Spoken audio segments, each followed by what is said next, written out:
बिहार में आज से अनलॉक 2 की शुरुआत। सरकारी प्राइवेट ऑफिस अब 5 बजे से खुलेगा। नाइट कर्फ्यू रात 8 से सुबह 5 बजे तक। मधुबनी के 262 केंद्रों पर कोरोना टीकाकरण का चल रहा अभियान। वैक्सीन के लिए भारी संख्या में जुटी भीड़। कोरोना गाइडलाइन का किया जा रहा पालन। रामगढ़ में जर्जर सड़क ने खोली प्रशासन की पोल। पीएम सड़क योजना के तहत की गई लापरवाही, लोगों को आने जाने में हो रही परेशानी। वहीं रोहतास पुलिस को बड़ी सफलता, लूट करने वाले गिरोह का पर्दाफाश। 5 अपराधियों को पुलिस ने किया गिरफ्तार।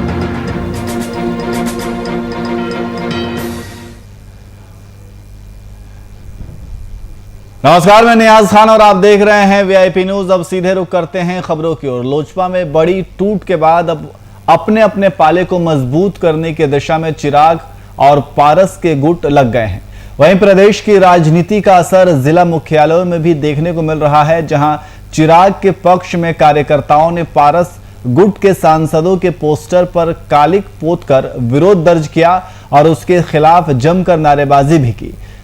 इस दौरान जिला अध्यक्ष इमाम गजाली ने कहा कि पार्टी के गद्दारों ने इस विकट परिस्थिति में अपनों का साथ छोड़ दिया, लेकिन शेखपुरा जिला इकाई चिराग के साथ है।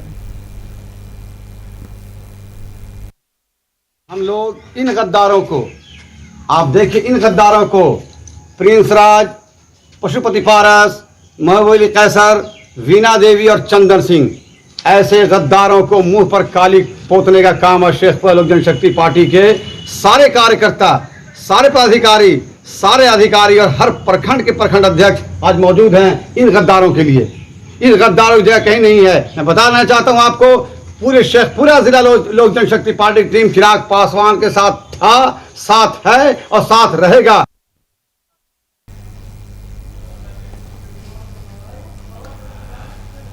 और इसी खबर में अधिक जानकारी के लिए हमारे संवाददाता शिव कुमार हमारे साथ फोन लाइन पे मौजूद हैं। शिव, जिस तरीके से देखा जा रहा है कि हम तस्वीरों में देख रहे हैं कि एलजेपी के कार्यकर्ता हैं, वो पोस्टरों पे वो जो 5 सांसद जिन्होंने अलग खुद को कर लिया है, उनके ऊपर कालिक पोता जा रहा है और उनका लगातार विरोध प्रदर्शन किया जा रहा है। जी, ये शेखपुरा जिला लोजपा कार्यालय में आज चिराग पासवान को समर्थन किया गया है यहाँ के कार्यकर्ताओं ने। और पारस गुट का जो पांच ये सांसद है, उनके कालिक पोता गया है और उनका नारा लगाया गया है मुर्दाबाद का। जी बहुत बहुत शुक्रिया तमाम जानकारी के लिए।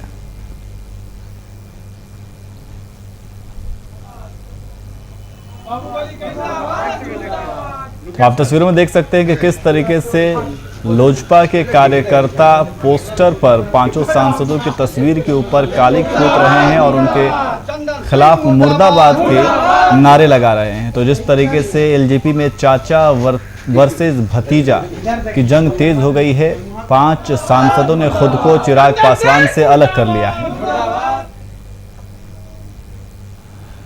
वही निजी स्टील कंपनी के द्वारा बिहार के लोगों के लिए 20 ऑक्सीजन कंसंट्रेटर बीजेपी के माध्यम से बिहार के लोगों को मुफ्त दिया गया।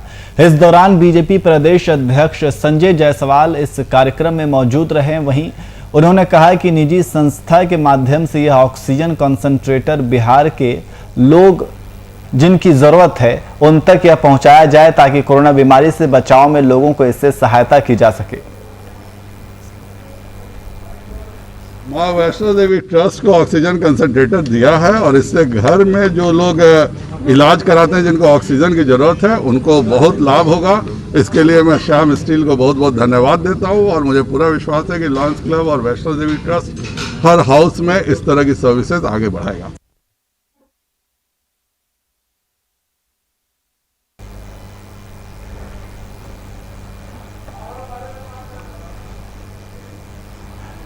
वहीं बिहार में लोजपा में टूट के बाद लगातार आरोप प्रत्यारोप का दौर जारी है। एक तरफ जहां 5 सांसद एक साथ आकर चिराग को पार्टी से बेदखल करने में लगे हुए हैं और उन्हें संसदीय दल के नेता के साथ राष्ट्रीय अध्यक्ष पद से हटा दिया है, वहीं दूसरी तरफ बीते दिन चिराग पासवान ने 5 सांसदों को बागी करार देते हुए पार्टी से निलंबित करने का फरमान सुना दिया है। इन सब सियासी दांवपेच के बीच पशुपति पारस पटना में प्रेस कॉन्फ्रेंस करने वाले हैं, जहां वह पार्टी में टूट को लेकर मीडिया से विस्तार पूर्वक चर्चा करेंगे।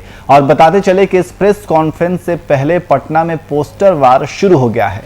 पशुपति कुमार पारस के समर्थन में पोस्टर और बाजे गाजे के साथ भारी संख्या में नेता और कार्यकर्ता लोजपा कार्यालय के पास पहुंच गए हैं और लोजपा के वैसे कार्यकर्ता जो पारस के समर्थन में हैं, वह चिराग पासवान के करीबी सौरव पांडे पर भड़ास निकाल रहे हैं। उनका कहना है कि चिराग पासवान के साथ जो सौरव पांडे हैं, उनके चलते ही इतना कुछ हो रहा है।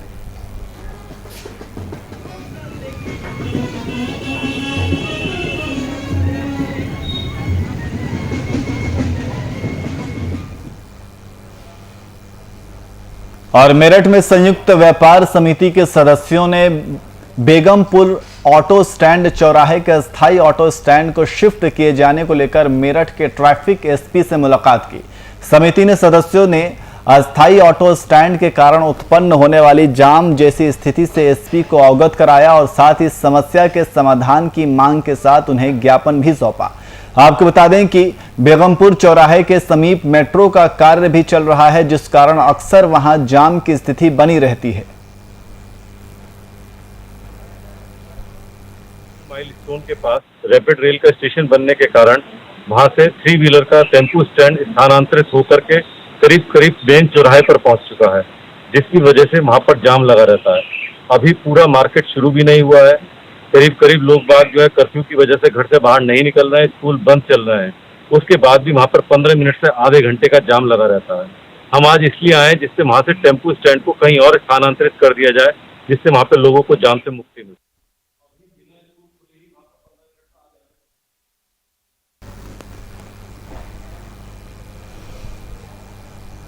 वहीं कोरोना संक्रमण को लेकर अस्पतालों की तैयारियां पुख्ता रखने के सख्त निर्देश दिए गए हैं। अस्पतालों में तैयारियों का जायजा लेने के लिए जनपद रायबरेली के डीएम ने जिला अस्पताल का औचक निरीक्षण किया। डीएम ने अचानक अस्पताल पहुंचने से अस्पताल में कर्मियों के बीच खलबली मच गई। निरीक्षण के दौरान डीएम ने अस्पताल में साफ सफाई और खाने की गुणवत्ता को लेकर गंभीर दिखे। उन्होंने सफाई और किचन कर्मियों से बातचीत भी की। हालांकि अस्पताल की व्यवस्था से डीएम काफी हद तक संतुष्ट दिखे। कोरोना से बचाव के लिए अस्पतालों को तैयारियां, डीएम ने किया अस्पताल का औचक निरीक्षण।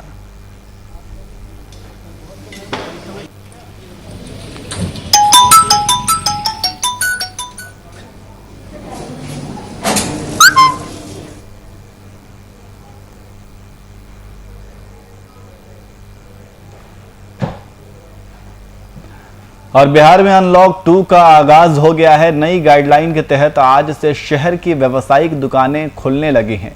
सुबह 6 से शाम 6 बजे तक शहर की दुकानें गुलजार रहेंगी। अनलॉक 2 का आगाज होते ही लोगों को खूब राहत मिल रही है और साथ ही बाजार की रौनक भी बढ़ गई है। बाजार में कोरोना गाइडलाइन का बखूबी पालन किया जा रहा है। वैसे कोरोना वायरस से बचाव के लिए सोशल डिस्टेंसिंग और मास्क की अनिवार्यता का भी ख्याल रखना लाजमी है। तो वहीं मोकामा शहर में तगड़ी प्रशासनिक व्यवस्था के कारण भी लोगों में गाइडलाइन का पालन करने की होड़ है।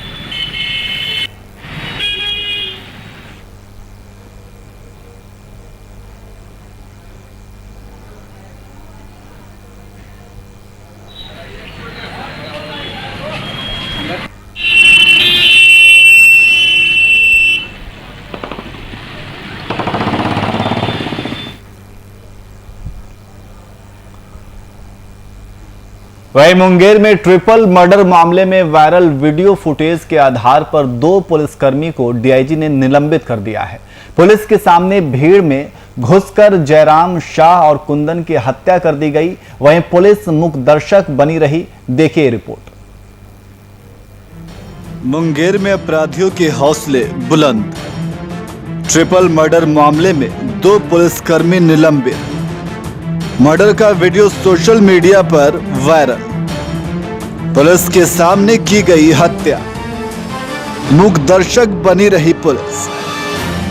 मुंगेर में कासिम बाजार थाना क्षेत्र के करबल्ला में 5 मार्च 2021 की रात ट्रिपल मर्डर मामले में पिछले दिनों सोशल मीडिया पर एक वीडियो वायरल हुआ था, जिसने पुलिस के सामने भीड़ में घुसकर जयराम शाह और उसके बेटे कुंदन की हत्या कर दी थी, जबकि पुलिस मूक दर्शक बनी रही। वीडियो फुटेज की जांच करवाकर जिन दो पुलिस पदाधिकारी कासिम बाजार थाना में तैनात एसआई राजेश कुमार और कोतवाली थाना में तैनात एएसआई शशि भूषण सिंह को चिन्हित किया गया, उसे डीआईजी शफीउल हक ने निलंबित कर दिया, जबकि 15 दिनों के अंदर विभागीय कार्रवाई शुरू करने के लिए स्पष्टीकरण पूछा गया।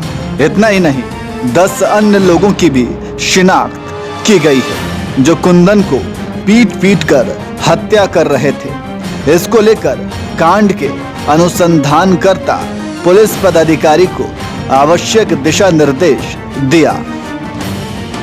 वहां पर ट्रिपल मर्डर हुआ था दो पक्षों के बीच। एक बिन का मर्डर हुआ था महतो का, और फिर रिएक्शन में जाकर जयराम शाह और उनके बेटा कुंदन को मारा गया था। तो जयराम शाह के बेटा कुंदन को जो मारा गया, वहां पर पुलिस मौजूद है,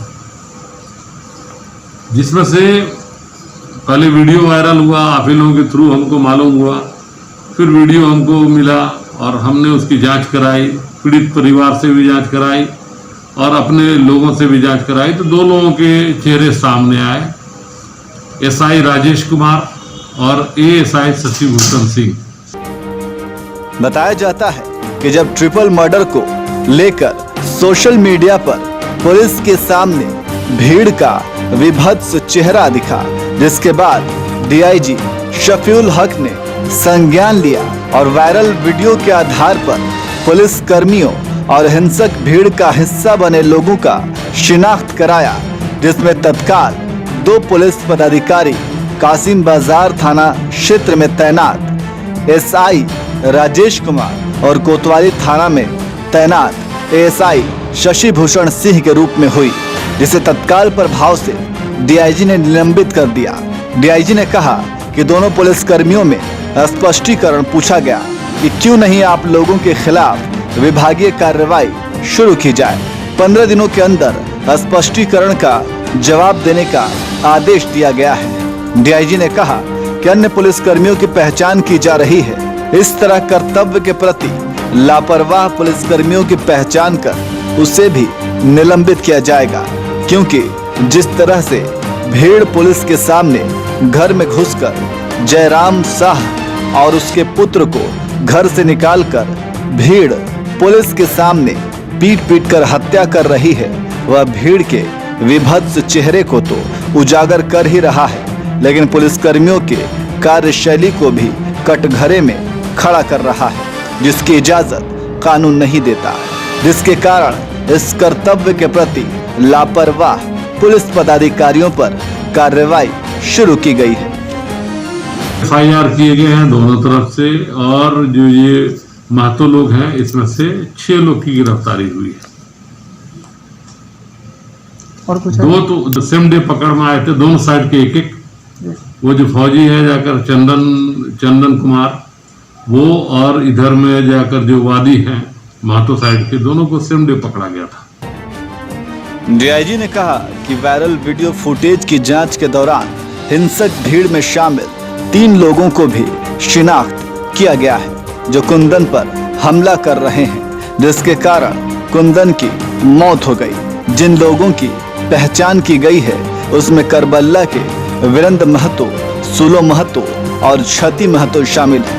कांड के अनुसंधानकर्ता पुलिस पदाधिकारी को निर्देश दिया इन लोगों का नाम दर्ज कांड में है अथवा नहीं है तो इन लोगों को कांड का प्राथमिकी अभियुक्त बनाने हेतु तत्काल गिरफ्तारी सुनिश्चित किया जाए।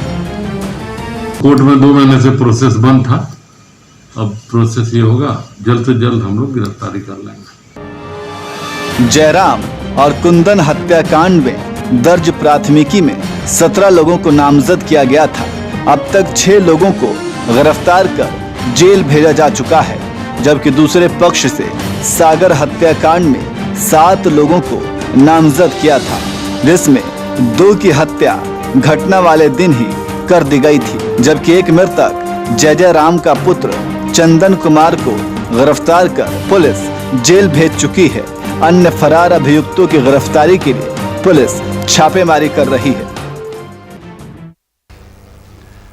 वहीं लगातार वीआईपी न्यूज की खबर का असर देखने को मिल रहा है। ताजा मामला माधवगढ़ विकास खंड में हुए फर्जी भुगतान का है, जहां इस खबर को वीआईपी न्यूज द्वारा प्रमुखता से दिखाने के बाद सीडीओ ने इस मामले में संज्ञान लिया और जांच का निर्देश दिया। बता दें कि माधवगढ़ के एडीओ ने पंचायत में करोड़ों का भुगतान किया था और यह भुगतान सामुदायिक शौचालय को बेहतर बनाने के लिए किया गया था, लेकिन शौचालय को बस बाहर से रंगाई पुताई कर दी गई और ग्राम पंचायत में रंगाई पुताई के नाम पर 13 लाख का भुगतान बताया गया। वहीं अंदर से शौचालय की हालत त्रस्त है।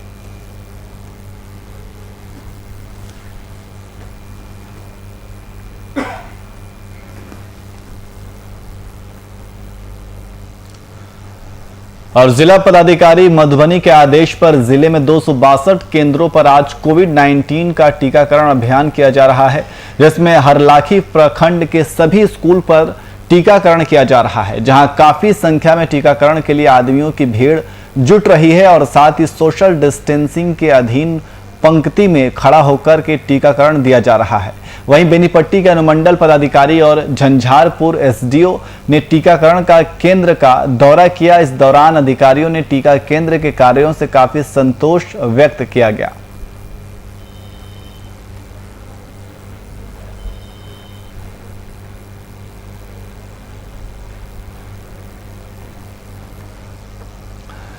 और मोकामा के ग्रामीण इलाकों में वैक्सीन को लेकर लोगों में व्याप्त भ्रम को दूर करने के लिए सर्वदलीय सियासी कार्यकर्ताओं ने मोर्चा थाम लिया है।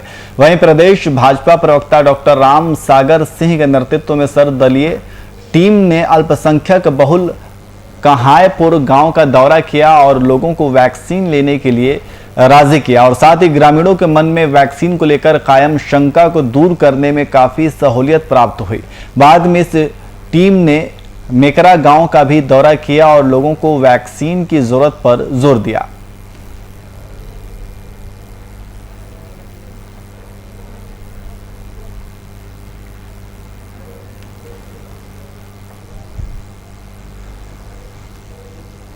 वहीं सरकारी निर्माण कार्य में लापरवाही का मामला झारखंड में आम हो चुका है। रामगढ़ जिले के बड़का गांव विधानसभा क्षेत्र में पीएम सड़क योजना के तहत निर्माण करवाया गया सड़क निर्माण में हुए लापरवाही बयां कर रहा है। जर्जर सड़क लोगों के लिए आवागमन की व्यवस्था को बाधित कर रहा है। इस मामले में जय नारायण बेदिया बड़का गांव प्रखंड सहायक सचिव सदस्य भारतीय कम्युनिस्ट पार्टी ने सड़क के पुनः निर्माण के लिए उपायुक्त से आग्रह किया है।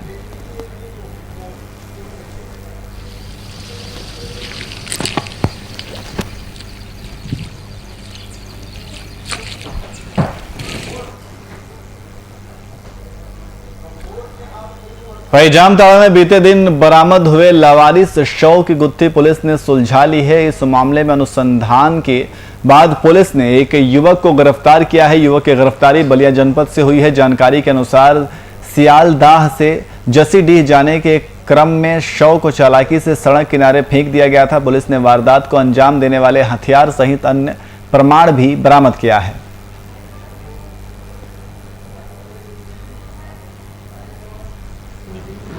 जैसे जैसे क्लू मिलता गया उसके आधार पर मतलब है क्या कि वो केस का खुलासा होने लगा। इसमें से सबसे पहले समस्या थी, हम लोग उसको 72 घंटे तक डेड बॉडी को रखे, लेकिन इस 72 घंटे में इसका कुछ कोई लोग नहीं आया तो हम लोगों ने डेड बॉडी का डिस्पोज किया।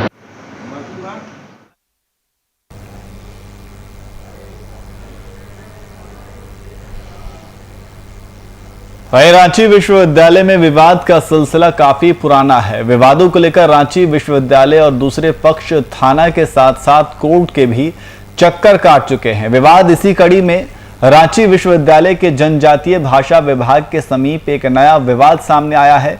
TRL के समीप दुकान निर्माण के लिए निर्माण कार्य शुरू किया गया था। यह निर्माण वहां पहले से मौजूद कैंटीन को तोड़कर किया जा रहा है। निर्माण कार्य को लेकर छात्रों के द्वारा इसका खासा विरोध किया जा रहा है। हालांकि कुलपति ने इस नए निर्माण कार्य को विभाग का जीर्णोद्धार बताया है।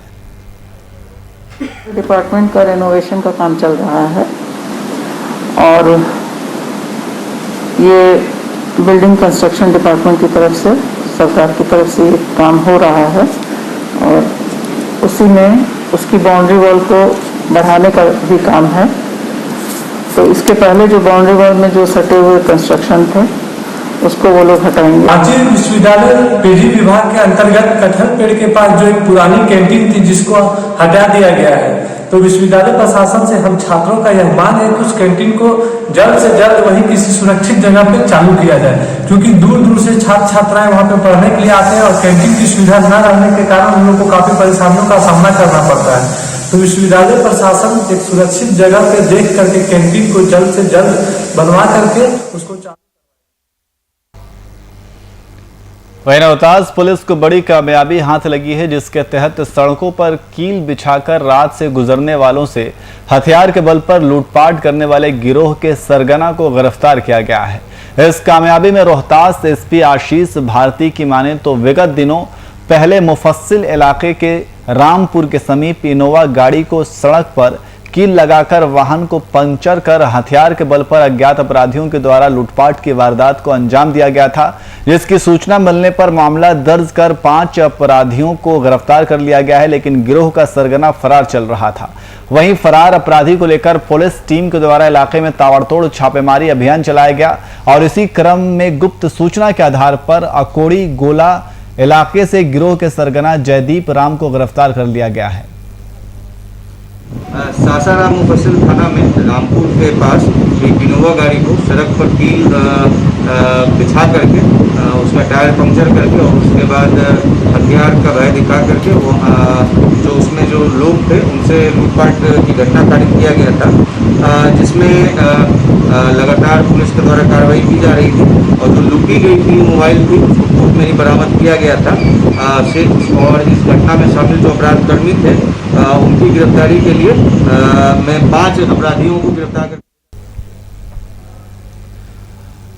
वहीं 2 स्थानीय लोगों के बीच हुए झड़प को सुलझाने के लिए जामताड़ा विधायक खुद मौके पर पहुंचे।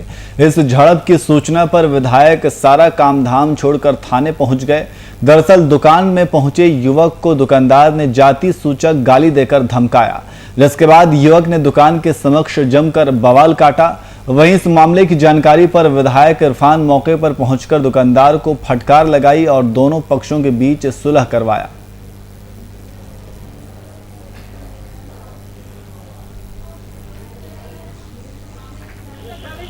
वहाँ पे हंगामा हो गया सर। वहीं गुरसहायगंज में दुष्कर्म के मामले ने अब तूल पकड़ लिया है, जहां आरोपी की गिरफ्तारी न होने पर सपा नेत्री शशीम सिंह ने कलेक्ट्रेट ऑफिस में भूख हड़ताल पर बैठी। बता दें कि बीते 11 जून को युवती से दुष्कर्म की घटना घटी थी, जिसके बाद प्रशासन द्वारा अब तक आरोपी की गिरफ्तारी नहीं होने पर विपक्ष हमलावर है। इस भूख हड़ताल में सपा नेत्री साथ में कई महिला कार्यकर्ता भी मौजूद रहे। कन्नौज जनपद से गुरसाईगंज में एक मासूम बच्ची के साथ जो दरिंदगी हुई थी उसके खिलाफ हमने आवाज़ उठाई थी और ज्ञापन के माध्यम से हमने मांग की थी कि आरोपी को जल्द से जल्द गिरफ्तार किया जाए और उसको कड़ी से कड़ी सजा मिलनी चाहिए। जिसके साथ हमारी एक मांग और भी थी कि वह बहुत ही गरीब परिवार है, असहाय है, उनकी मदद कौन करेगा, उनके पास तो इलाज करवाने के भी पैसे नहीं थे, उनको आर्थिक मदद भी मिलनी चाहिए।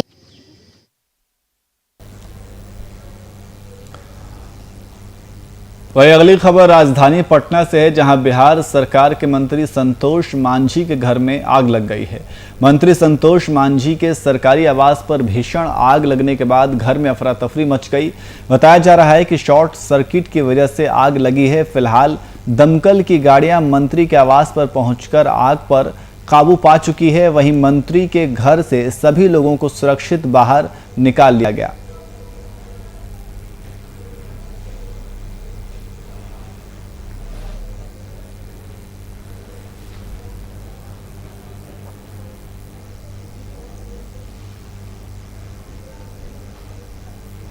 वहीं औरंगाबाद के दाऊद नगर में काराकाट सांसद महाबली सिंह ने सिंचाई विभाग के आईबी में एनडीए नेताओं और कार्यकर्ताओं से मुलाकात की और जन समस्याओं को भी सुना। वहीं उन्होंने एनडीए कार्यकर्ताओं से कहा कि अधिक से अधिक लोगों को कोविड-19 रोधी टीकाकरण कराने के लिए जागरूक और प्रेरित करें। कुछ लोग अफवाह में पड़कर गुमराह हो रहे हैं, ऐसे लोगों को एनडीए कार्यकर्ता घूम घूम कर समझाएं और कहा कि कोरोना को हराने के लिए टीकाकरण ही सबसे मजबूत हथियार है और कोरोना महामारी से बचाव के लिए यह जरूरी है। समस्याएं तो अनंत, एक समस्या होता है, दूसरा समस्या हाजिर रहता है, लेकिन जो भी जनता की समस्या होती है उन समस्याओं को हम लोग समाधान करने की कोशिश करते हैं और समाधान भी होता है। अभी आप लोगों के आपके यहाँ दाऊद नगर में वो प्रखंड में जो स्वास्थ्य केंद्र है, शायद ये चर्चा हो रही है कि वो अनुमंडल में शिफ्ट करने के लिए, सदर हॉस्पिटल में शिफ्ट करने के लिए हो रहा है, लेकिन जनता का मांग है कि नहीं वहाँ। और फिलहाल बुलेटिन में इतना ही। देश और दुनिया की तमाम खबरों के लिए देखते रहिए वीआईपी न्यूज। नमस्कार।